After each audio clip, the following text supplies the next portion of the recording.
Publius Huldah, Joanna Scutari, Joanna Martin, whoever she calls herself. We're going to get into it today and take this one down. Do not let people like this talk you out of using your constitutional power. Article 5 is the way. The omissions that she leaves in her speeches are huge, and we're going to go over them today. Let's get into it.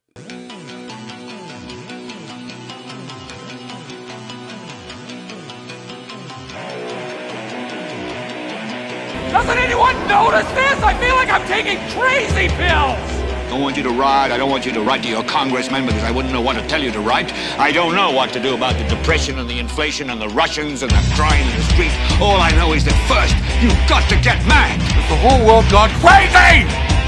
Am I the only one around here who gives a shit about the rules? You have the luxury of not knowing what I know. I want you to get up now. I want all of you to get up out of your chairs. I want you to get up right now and go to the window, open it, and stick your head out and yell, "I'm as mad as hell, and I'm not going to take this anymore!"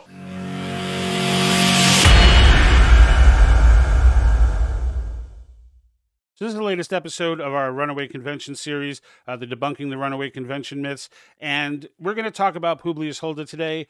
And Publius Huldah, or Joanna Scutari, or Joanna Martin, whatever. Publius Huldah is one of her her blog name that she throws out there. I'm going to use that because I think it's funny. If you look into the history of it, it's basically suggesting that she's a public prophet, which is hilarious to me. Publius meaning public, and Huldah is a biblical figure mentioned in the Bible who was considered to be a prophet. That in and of itself is funny. Now you can look up her biography on Ballotpedia. It is not a very admirable one, but I am not going to get into the details of that because this is not about character assassination. I want to bring Publius Huldah to the light. So in the end, you know, I want her to understand the levity of the damage that she is doing to the ignorant. And I want to take those ignorant and basically undo that damage. So Publius Huldah is a former attorney.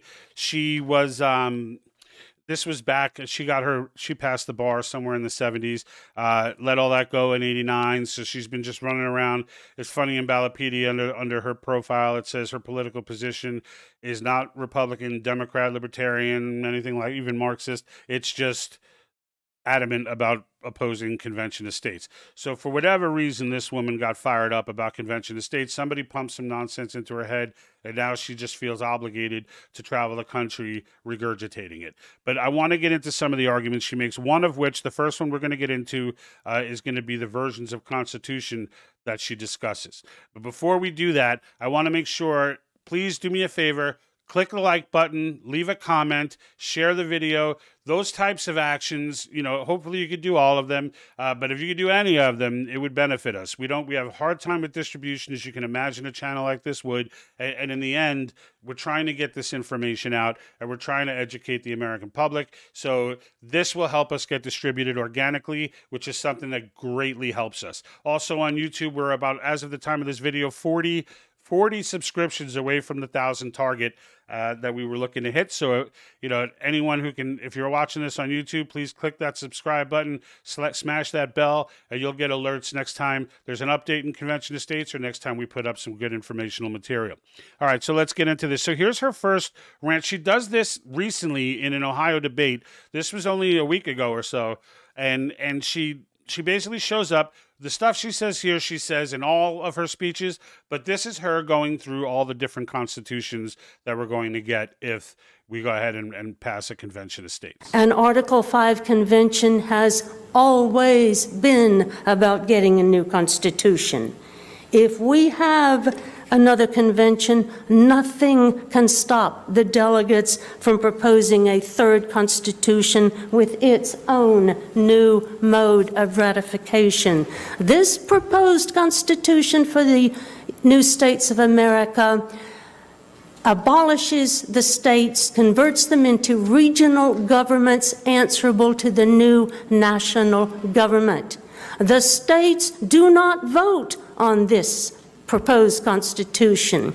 Article 12, Section 1 of the new state's constitution provides that it is ratified by a referendum called by the president. Here is the Constitution for the new Socialist Republic in North America, drafted by the Revolutionary Communist Party, USA. The Constitution 2020 movement is backed by George Soros. He wants a Marxist constitution. He is supported by Cass Sunstein, Eric Holder, and Marxist law professors all over the country. This is the task force report on the North American Union, prepared by the Globalist Council on Foreign Relations. This provides for, among other horrors, a parliament to be set up over and above the United States. This is altogether repugnant to our existing Constitution. Before they can move us into the North American Union, they need a convention to get rid of our existing Constitution. All right. So senseless fear-mongering at its best. She's suggesting that the states will have no say in this once the delegates are selected. Like, this is that theory that the delegates take on mystical powers once they get selected. These people are officers of the state. They are authorized only by the state. They go ahead, they could put together and say whoever they want to ratify whatever. It doesn't matter. When this went down in the original Constitutional Convention, this still had to be ratified. Yes, they changed it to 3/4, but from unanimous, which was in the Articles of Confederation. But as Madison clearly makes the case, as do others in the Federalist Papers, in Madison's case, Federalist Paper 40, they were changing. They acknowledged fully that the Articles of Confederation needed to be changed completely. And the commission that was set before them was to not just revise it, but to create a firm national government. And when you're going to create, you cannot create a firm national government by simply revising a document that's designed to not create a firm national government. If you're not familiar with what the Articles of Confederation were designed to do, they were designed to not have a firm national government for fear that it would become what it is today. They were 100% right in that. However, they gave it too little power and it became useless. So, and failed in the simple task of binding the country together. Knowing that they were going in there for that purpose, there was no Article 5 for them to go off of, written clearly the way it is now. The states, by the way, wanted to give them commission to go in and create a weak federal government. Well, then that would be up on the table. Everything would be on the table at that point. If they gave them some broad garbage like that to go in, not saying the original commission was garbage, it was needed then, but it's not needed now, and that's why the commission is not that now. The commission now is on 3 very specific topics, because it's understood.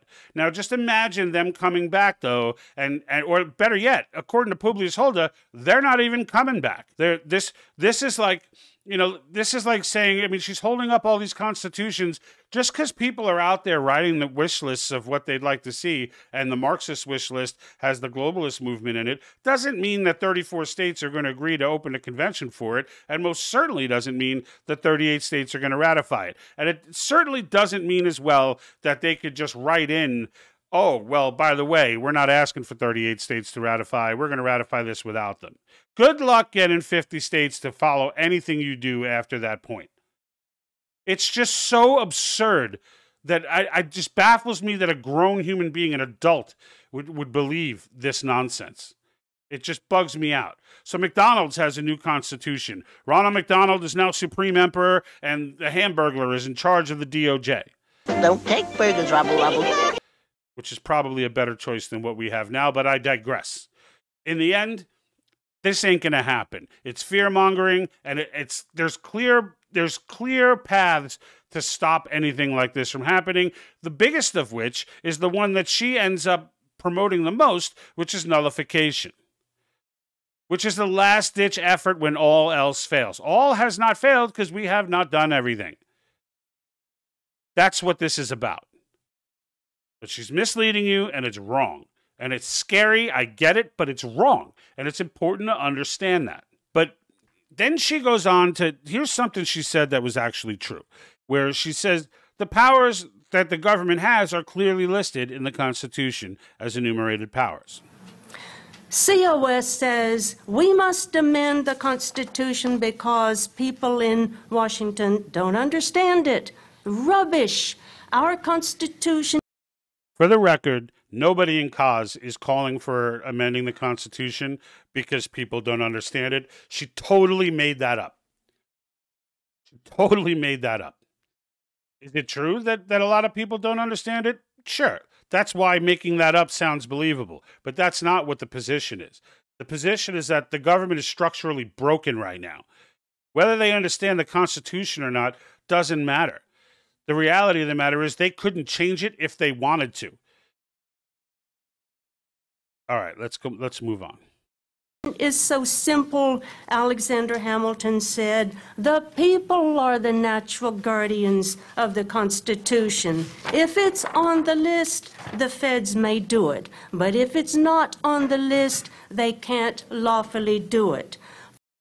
Okay, so she's right. She's right. The enumerated powers are listed in the Constitution, and it's true that if we're in a situation where the government's trying to do something that's not listed in those powers, they should not be able to do it. Now, the idea that when she says the people are the ultimate, are the ultimate deciders of this, and then goes on to say if it's not in the enumerated powers, they can't do it. Well, she's right.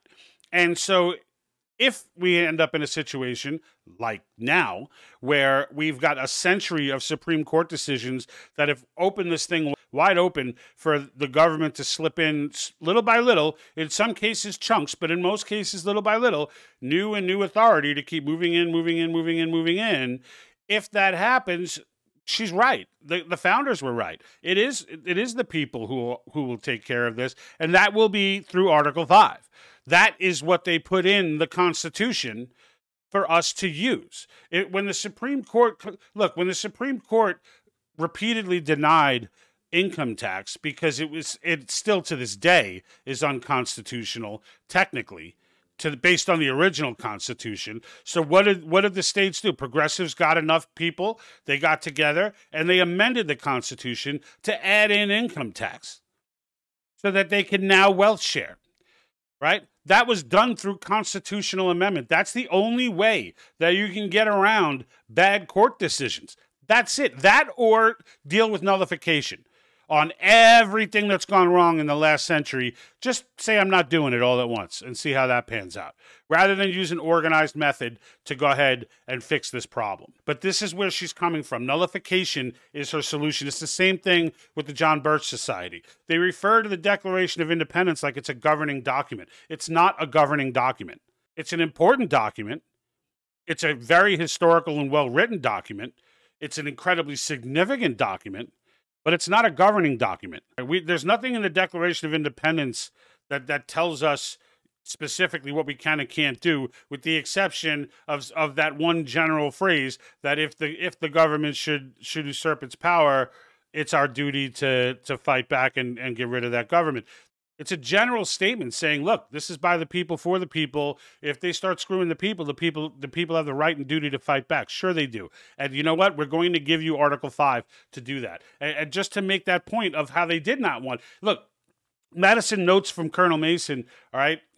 He says this. He said, Colonel Mason urged the necessity of such a provision, meaning the convention option. The plan to be formed will certainly be defective, as the Confederation has been found on trial to be, meaning this Constitution that we're putting together today will obviously have defects in the future, just like the Articles did, and here we are. He says, amendments, therefore, will be necessary, and it's better to provide for them in an easy, regular, and constitutional way than to trust to chance and violence. It would be improper to require the consent of the national legislature because they may abuse that power and refuse their consent on that very account. All right? And that's the bottom line. And so you know, and Publius Huldah never tells you, this was voted on with unanimous agreement. All right, and you'll find that in Federalist Paper 40. I'm sorry, you'll find that in Madison's notes, September 15th, 1787. A lot of these things are getting confusing. They're starting to jumble together now. All right. So now here's why she mentions the enumerated powers, because she wants to go on and attack Mark Levin. Mark Levin wrote a book called The Liberty Amendments, which kind of exactly coincided with the movement that Meckler was starting for Convention of States. Meckler tells a funny story about this regarding, Levin calling him upset that he thought he was trying to one-up him, and they realized that they had both thought of this independently, but the timing was impeccable, and Levin thought it was, some kind of, divine intervention, which was a cute story. But in the end, the Liberty Amendments meant most people who were supporters of Convention of States have read. I would urge you to read it. However, it lists off Levin's amendments as he would like to see them written, okay? Not as they would be written in a convention, all right? Now, even if Levin were a delegate selected by a state to the convention, he would have no more authority than to try and push for the amendments that he thinks are great. And that's fine, all right? But what she does here is she misrepresents even those amendments, and I want to show you how she does that. So first she goes into the amendment for fiscal responsibility, all right? So let's hear it. Levin's amendment to limit federal spending is a knife in the gut of our Constitution. Our Constitution limits federal spending to the enumerated powers. If you go through the Constitution and highlight all the powers delegated to Congress and to the President, you will have a complete list of the objects on which Congress is authorized to spend money. That's how our Constitution controls spending, but everyone ignores it. His amendment thus changes the constitutional standard for spending from whether the object is an enumerated power and creates a completely new constitutional authority to spend on whatever Congress and the President want to spend on. When she says Levin is giving them powers that they don't have, there's nothing in Levin's amendment that removes Article 1. There's nothing that takes away the outline of what they can spend on. Her assumption, and a very false one, and again, a misdirection, is that because she's really pointing this at the balanced budget amendment proposal that Congress must balance the budget. And it's just a false narrative. If you pass a balanced budget amendment, we're not taking away what Congress can and can't spend on. So if you want to engage in your nullification to go ahead and handle that, then knock yourself out, Publius. But the reality of the matter is there's nothing in a balanced budget amendment that takes away what the government is responsible for. The reality is the enumerated powers are still there. COS tells you that Congress has nothing to do with the convention except name the time and place of the initial meeting. They tell you state legislatures will appoint the delegates and control everything they do. But our Constitution doesn't say that. Our Constitution says at Article 5 that Congress calls the convention, and at Article 1, Section 8, last clause, that Congress has the power to make the laws necessary and proper to carry out its power to call the convention. Okay, nowhere in Article 1, Section 8 does it say Congress has the authority to make laws and control the convention.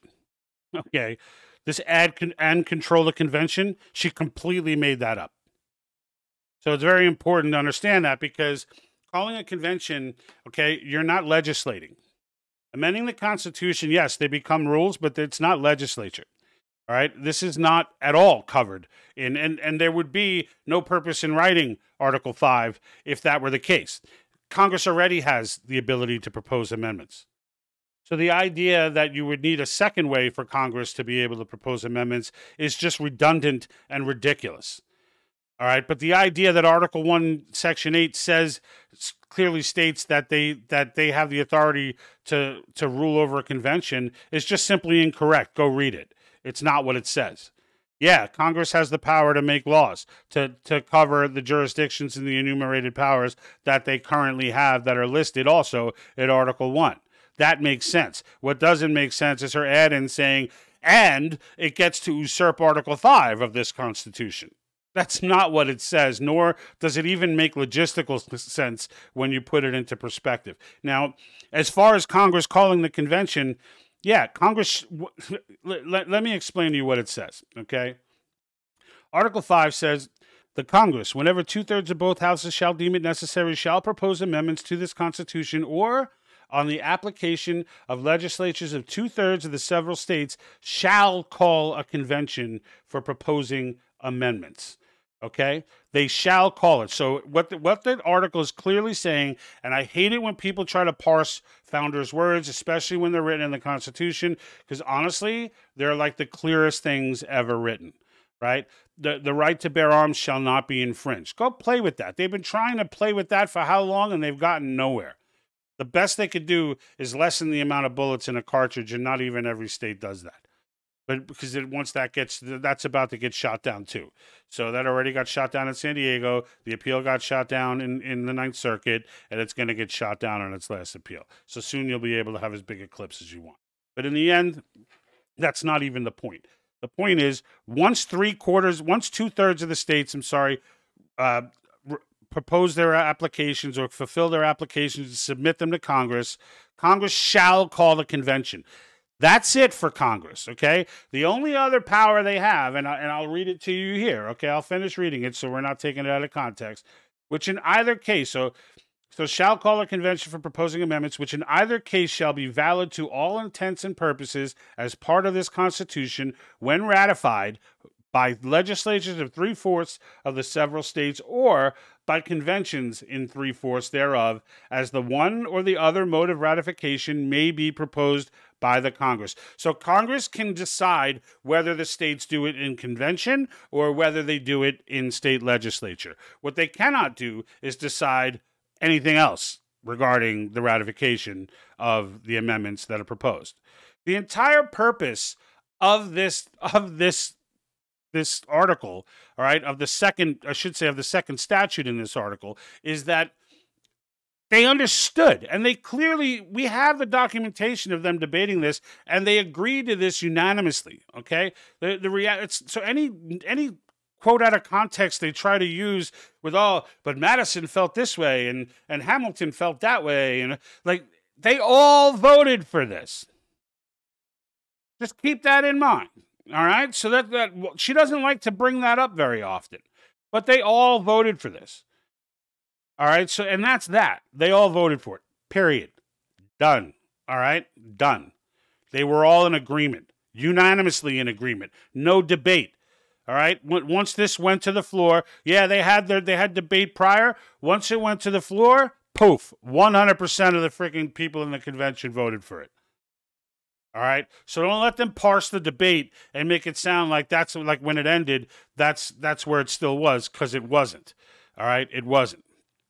And here's another piece that she brings up. Right? She's really starting to get. The more I explain her, the more of a doo-doo I think she is. But I still think that she really believes this stuff. I do.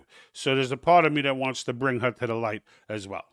You know, and I feel that way about everybody who goes down this path.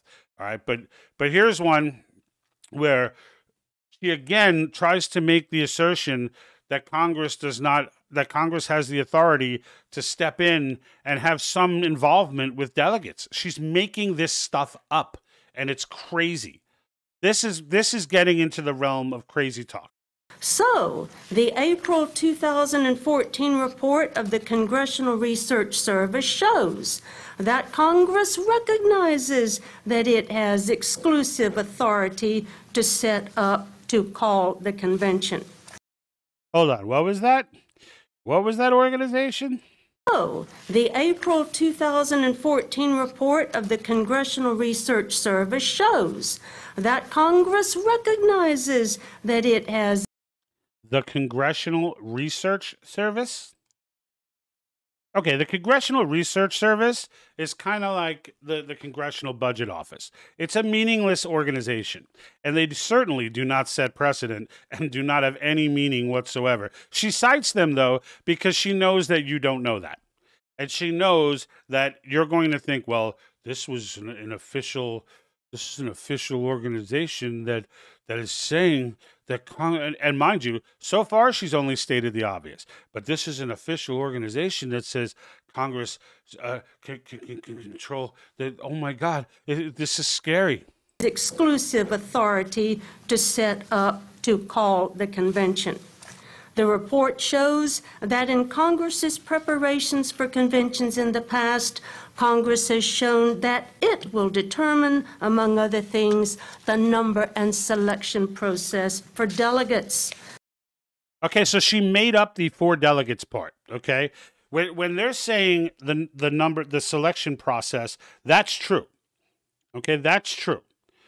As I just read to you, they choose whether they're going to be ratified by a convention of the states, but the states calling conventions inside each state, not necessarily the same interstate convention, or if it's going to be done by state legislature. That they do choose.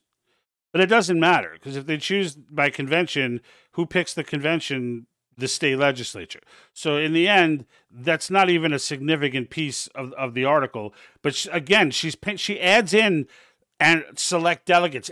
Nobody says that. And frankly, even if the Congressional research, whatever, even if they came in and said this is how it should work, again, this is like the budget office.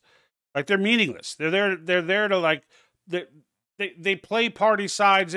Like, you'll go to the budget office, and if it's a Republican trying to get something through, they say, hey, here's what we want you to work with. And they give them all kinds of messed up numbers and stuff, and then they go and work with it based on the criteria they got from the politician. And it's just, and the same thing from the left or right. It doesn't matter. They go there, oh, this is going to save, this much money over this much years. Okay, it's important to know that institution in itself has never been right, ever. They've never projected anything accurately, ever. All right? That's what CRS is, okay? It's the same thing. But again, she's putting this to you as if this is like an official organization that has some sort of authority and say. It is not. It is not, okay? And she should be ashamed of herself for doing this. She should be, but not as ashamed as some of the other misdirections she does.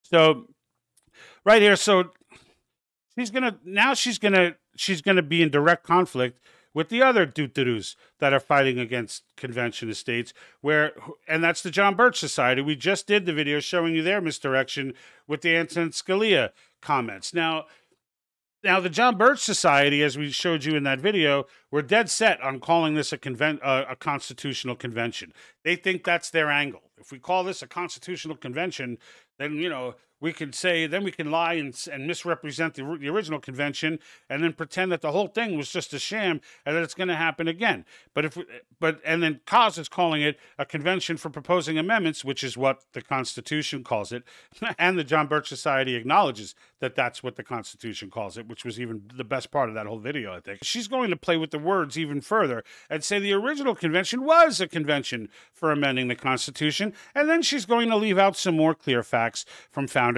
documentation. So let's go ahead and check it out. How did we get from our first Constitution to our second Constitution? There was a convention to propose amendments to our first Constitution. It was not a convention to propose amendments to our first Constitution. All right, the commission that was set forth, and Madison writes all of Federalist Paper 40 is Madison explaining how the commission that was set before them was impossible was completely in opposition of itself in the same commission, and that they were forced to choose either the ends or the means. They could not do both. All right, and that's important to understand, because what they were asked to do was to revise the Articles of Confederation and create a firm national government. She forgets the firm national government part, because the firm national government part is why the convention went the way it went. Because in the end, as Madison clearly spent the entire Federalist Paper 40 explaining, you cannot have the Articles of Confederation preserved, which was a document written specifically to not have a firm national government, which was the reason, its failure was the reason why they were there to convene in the first place. You cannot have that preserved and fulfill the second portion of the commission, which Publius swears doesn't exist. But it's written right there. And the fact of the matter is, they do need to create that firm national government. So what he says in Federalist Papers 40, and I have a whole video on this using Federalist Papers 40 to debunk, because they keep using it and it's disgusting every time they do it. He explains, you want the ends or you want the means. We can preserve the articles, but we can't do that and have a firm national government. We can have the firm national government, but we can't do that and preserve the articles. So, and he even makes mention, like, what's the difference if the name says articles? Like, would you feel better, almost, is what he's saying in there. You can read it yourself. I'm paraphrasing, but he's like, would you feel better if we left the name Articles of Confederation and just went ahead and created the firm national government, which would have completely rewritten the Articles of Confederation anyway? Like, his point is, what's the point? We decided to go with the ends rather than the means. And because it made no sense. It was a waste of our time to sit here and convene over amending the Articles of Confederation to be something that it's completely written to not be. He leaves all of that out in the simple omission of the firm national government piece to that text. But I'll let her finish. The Continental Congress resolved on February the 21st, 1787, to call a convention to be held in Philadelphia, quote, for the sole and express purpose of revising the Articles of Confederation.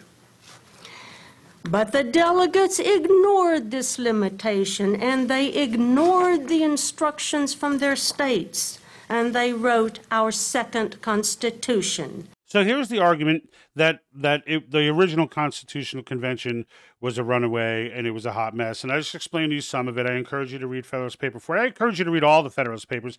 There's a lot. They're all written in effort to sell this for ratification. And that action in and of itself, the fact that those papers even exist, tells you all you need to know about how this process works. I mean, in the end, or how the general convention process works, I should say. Because in the end, even when they wrote them, and they did what they did it knowing that they may get rejected, that this may get thrown away, that the states may say, no, we're not dealing with you. And frankly, if Rhode Island wanted to walk, they could have. I mean, Rhode Island didn't sign on till a few years after. Like, eventually they decided to sign on, but like in the end, they could have walked. Like, they weren't accountable to that Constitution. But the idea was you needed to sell this, and they spent a lot of time and wrote a lot of essays trying to get them to buy in, because it made sense. And we all know today that they were right, and the states eventually came to their senses and ratified it. But they didn't ratify it right away, right? So she wants, maybe the second most egregious. I think the most egregious misdirection was the bastardization and add-ins on Article 1. But this one's pretty bad too, because she's downplaying the Anti-Federalists as if they were a bad thing. All right, and trying to downplay the convention concept as if it's a bad thing, and then she goes on to go off on George Mason. And one of the things that she highlights, and I'm going to show for you here, is that she brings up the idea that Mason would rather chop his hand off than chop it off his right hand than use it to sign that document as written. Right? But I'm not going to tell you why it's bogus until you're done hearing it. So the convention method was added to Article 5, and it provided a way for the people to propose amendments. But it also provided a way to get a new constitution under the pretext of just getting amendments. The Anti-Federalists at the convention wanted another convention so they could get rid of the Constitution the delegates had just drafted. On August the 31st, 1787, George Mason said he would sooner chop off his right hand than put it to the Constitution as it now stands. And if it weren't changed to suit his views, he wanted another convention. So there was debate about another convention, and there was a lot of debate about another convention. And that sounds evil, right? That sounds like, wow, they were trying to usurp our Constitution. And, well, few things need to be added in here. Okay, a few things. So number one, she's making the case, she's painting the picture, right? And before I get into why this is wrong, she's painting the picture. Feel free to comment if I'm wrong on this or if you disagree. But what I got from it, she's painting the picture that they wanted to use a convention almost immediately to write a new constitution and usurp everything that was in this constitution, and that was the meaning of them wanting to do that, and that Mason would rather chop off his hand than sign on to this constitution unless they could and wanted another convention. What Mason was talking about, just so you know, because she's really good at misdirection. The reason that they would not sign on, and Mason was not alone, okay, yes, it was mostly anti-federalists that were this way, but there was consensus amongst many of the states that a Bill of Rights, this thing called the Bill of Rights, needed to be added to the Constitution. At the time he said this, there was no Bill of Rights, all right? And that was a major problem. Yes, Article 5 not having that second statute, that's an issue for him, but this Bill of Rights, this was kind of a big deal. And please tell me that it would not change the way you look at that statement if you knew that what he was fighting against in saying I cannot sign this was not the Constitution that you see today, but the Constitution you see today less a Bill of Rights. And it's also important to note that the threat of calling another convention is what got the Bill of Rights, which turned out to work out pretty well, don't you think? That's the most egregious of all of them. But all throughout this speech, and this speech, and there's a link to it in the description, this speech is the same everywhere she goes. And she starts off her speeches with intros talking about how she gets slandered everywhere. Well, you're not being slandered here, sweetheart. You're not being slandered. No, we like you. We want to bring you over. We want to bring you over. But in the end, we're going to call BS when it's BS. And when you use tactics like that and lie through omission on the regular, then we're going to call that out because you are a major roadblock in what's trying to be accomplished right now. And that's not a compliment. All right, you're scaring the American people unjustly out of exercising their constitutional power. The idea that we should be afraid that because we're not smart enough, is that what it is? We're not smart enough. That's where she's coming from with this, and I want to give you a little point as to what I mean by that. If we have a convention now, George Washington, James Madison, Ben Franklin, and Alexander Hamilton won't be there. Who will be there? Constitutionally illiterate people such as those who attended the simulated convention and persons of insidious views to steer them to a predetermined outcome, which is almost certainly a third constitution. Okay, we've already demonstrated this is not going to be a third constitution. That entire concept is idiotic. But what's worse here is the demeaning nature and it just shows you how little she thinks of our state legislators. That's what this shows you, okay? That's what's on display here, is how little she thinks of our state legislatures. And the fact of the matter is, most Americans are completely dialed out of their state legislatures. And I've heard people even make the equivalent as if they're the same thing. Oh, they're politicians, same thing. It's not the same thing, okay? And I'll give you an example. Because, and she, she gave one of these speeches, I will say, in South Carolina. And South Carolina just passed, okay, this year. So in the end, fortunately, people see through her BS. This is what's making it take so long, though, because legislators are hearing about this process. It's never been used before, so it's not on the top of everyone's mind. And then the first person in many cases that they're getting to speak to are these deuterus, all right? And then they're getting all this stuff pumped into their head. And then they're like, oh, hell no, I ain't signing my name to that. But then the people keep coming. The grassroots keep coming. They keep coming. They keep coming. So now the legislators start to read more.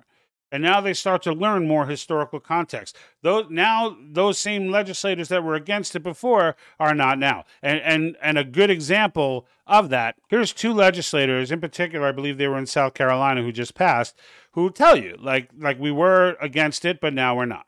Again, I studied myself from being opposed initially to being supportive because I saw how significant the framers considered this to rebalance the power between the federal and the state government, and they were very, very committed to balanced political power, not excessive political power. As you, I also came around. I was against the Convention of States, but I have also, after reading and reading and reading, I have become convinced that you're absolutely correct. That era we need to use, and it's unfortunate that we're even having to have this conversation, Senator, do you know? Why should we be doing this at all if the federal government would simply live within its means? Now, he's absolutely right. Why should we have to be doing this at all, right? And but you hear what both of them are saying, right? Is that I, too, was against it. And then the first one says, you know, I had to study my way to support for this because that's what you have to do.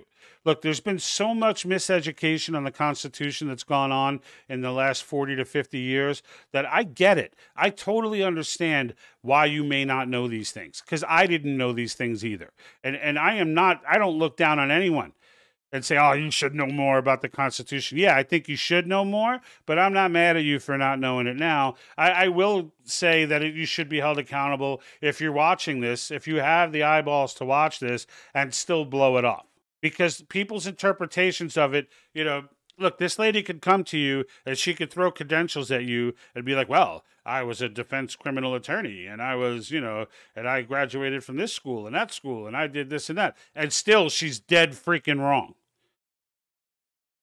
Right? The days of just accepting everyone's word because, oh, I have a degree in this. Well, you know what? There are plenty of people that have degrees that are getting it all wrong. Harvard is cranking out economic idiots by the freaking dozens, okay, by the dozens who are selling on to this modern monetary theory concept. It's nonsense. It's nonsense, but they sell it. They're Harvard educated. They'll show you a Harvard degree, and then they'll tell you how deficit spending is awesome and how it's a great thing for the way the economy needs to be balanced and how great the Fed is and how good it is that they're there to manage stuff. Like they'll teach you all this, but it's untrue. It's untrue. It's incredibly unsound fiscal policy. You don't need a degree from Harvard to know that. But yet they can, if someone from Harvard comes and tells you that, you'll buy it because you don't know any better. Well, know better. You can read too. And there's plenty of reading to be done. Now, one last point that I want to make before I end this is about her attitude of, you know, if a convention is called, it will not be Benjamin Franklin or James Madison or Hamilton or George Washington. It will be a bunch of dootaroos is what she's trying to tell you, right? Because she has no respect for our state legislature. So what I want to tell you is that our state legislature is a completely different animal, okay? And as I mentioned before, I showed you these two guys, you know, something came up that I thought was a perfect example to give you the idea of what's the difference between a state legislator and a federal congressperson, okay? And the big difference is we don't need term limits on on state legislators because they don't make careers out of this. All right? These are people that have jobs. They own businesses. They're a part of you and me. Okay? They're living if a federal bill passes that screws business, they're screwed too. They're feeling it. And this is why these people were given the most power.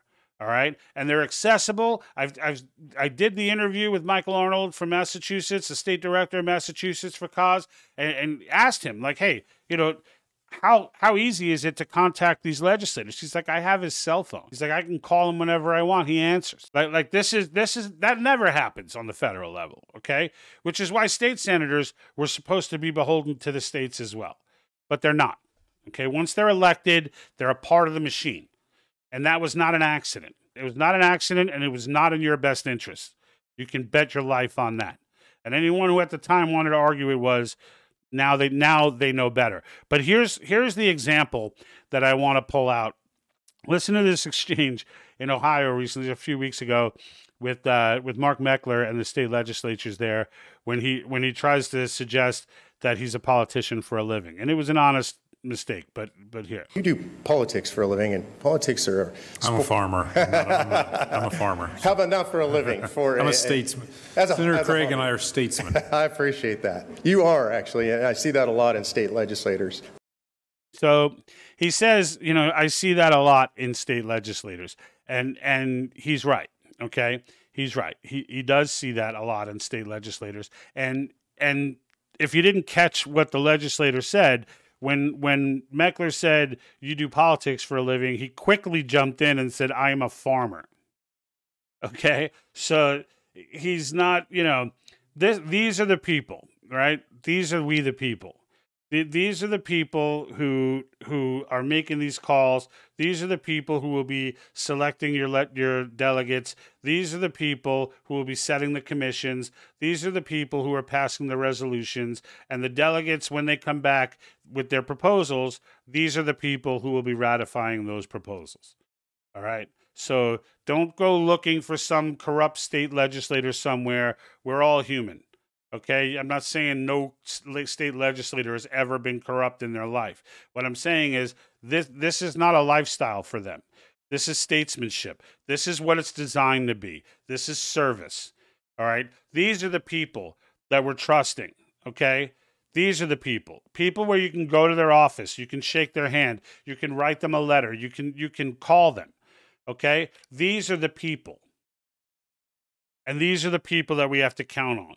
And because Publius wants to sit there and act like because Ben Franklin's not here, we're all idiots, is an insult. It's frankly an insult. And I'm disgusted by even hearing that.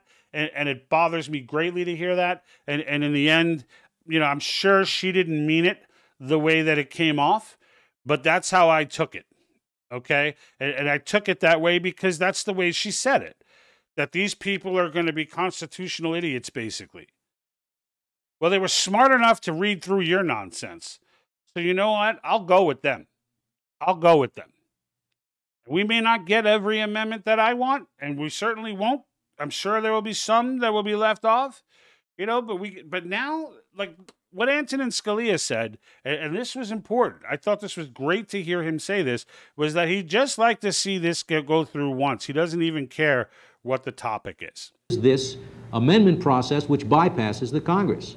I would like to see that amendment process used just once at first. I don't much care what it's used for the first time. I think just having it used once will exert an enormous influence upon both the Congress and the Supreme Court, I think. I think we'll get the parameters established of how you do it, what can be done, and I think after that the Congress and the court will behave much better.